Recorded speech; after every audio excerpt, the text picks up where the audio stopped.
Salutare, dragi prieteni! Continuăm seria de videouri cu Dacia 1300. Dacă în videoul de data trecută ne-am plimbat puțin cu bătrâna Dacia, în videoul de astăzi o să descoperim istoricul mașinii, dar și numărul de kilometri reali. Toate aceste lucruri le-am descoperit în ziua 5 și nu am știut la momentul respectiv de existența lor. După sortarea documentelor și studierea anumitor piese, am aflat detalii extrem de interesante, dar și mai puțin plăcute despre Dacia.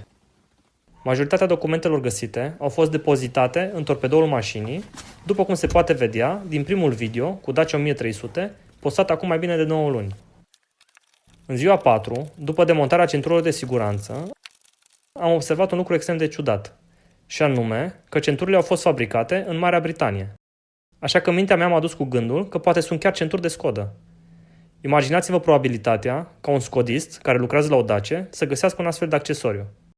Culmea că acest tip de centuri am vrut să le cumpăr de pe eBay acum mai bine de 2 luni, ca și accesoriu pentru Skoda mea verde.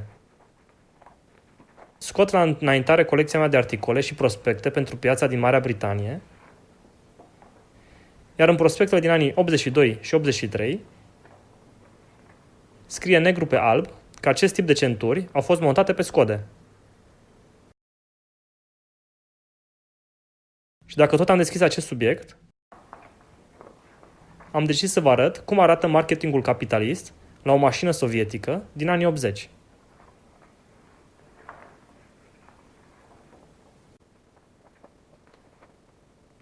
De la prospecte,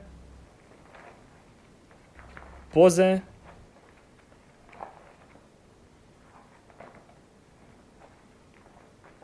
articole de specialitate, până la un detaliu mai puțin cunoscut de majoritatea, și anume un ziar dedicat mărcii Skoda.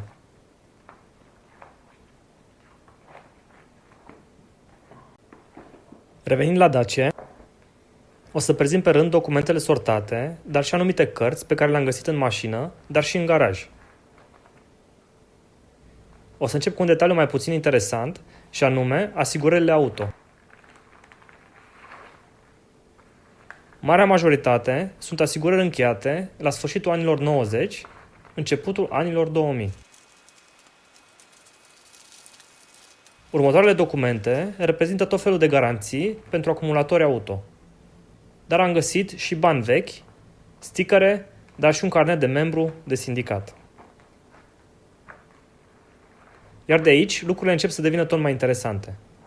Pe lângă actele mașinii, am găsit și această dovadă de circulație, eliberată la 27 februarie 1975 de către organul de miliție.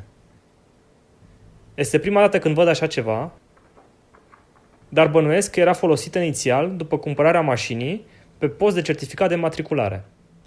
Mergând mai departe, pe lângă o groază de chitanțe ce dovedesc achitarea impozitului la stat, pe partea opusă se găsesc dovezi eliberate pentru efectuarea controlului ITP.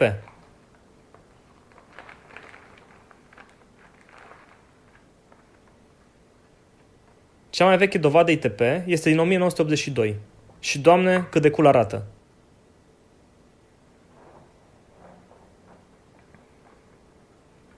La fel ca și cea din 1987, la care formatul este puțin diferit.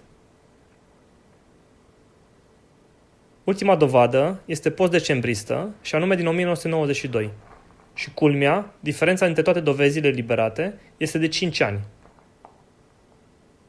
Nu am prins acele vremuri, așa că aș avea o întrebare legată de intervalul la care trebuia efectuat ITP-ul pe vremea lui Ceaușescu. Înainte de a prezenta anumite lucruri mai puțin plăcute legate de Dacia, o să prezint cărțile descoperite în mașină, dar și în garaj.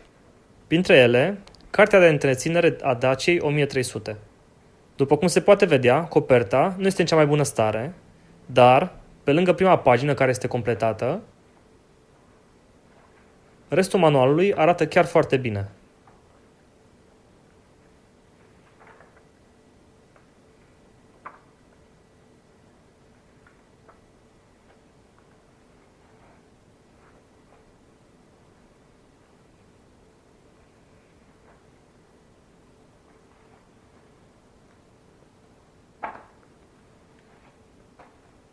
Următoarea carte găsită este Ghidul automobilistului. Când l-am găsit, nu arăta așa de bine, având în vedere că era aruncat prin garaj. Are destul de multă patină și umezeală strânsă de-a lungul timpului, dar per total un accesoriu frumos de pus sub luneta spate la Dacia 1300.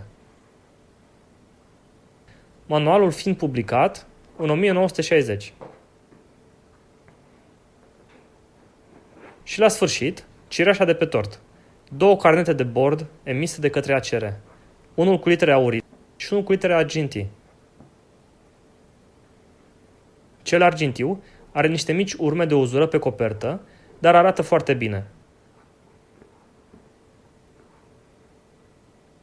Și mai mult decât atât, nu este completat.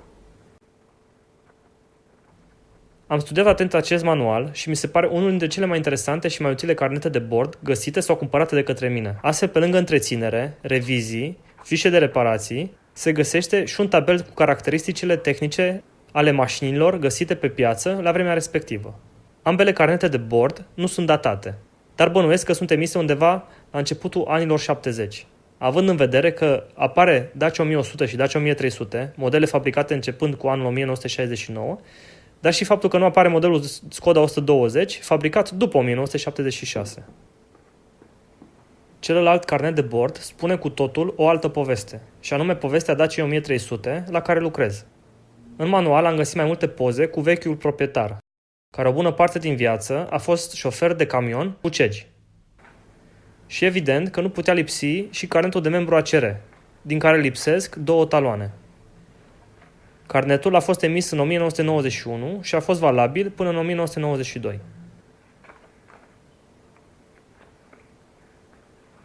Iar în carnetul de bord putem găsi diferite revizii efectuate la Dacia, dar și anumite însemnări care ne ajută să aflăm numărul real de kilometri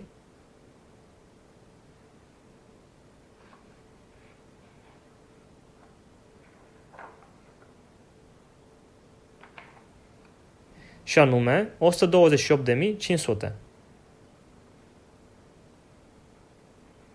Un alt detaliu interesant este faptul că setul motor original a fost schimbat în 28 februarie 1995 la 94.071 de kilometri.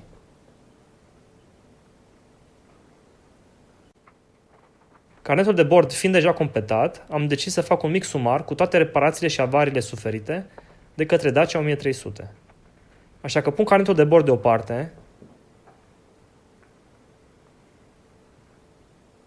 împreună cu pozele, și rămâne să mai răsfoim ultima parte din istoricul Dacia 1300.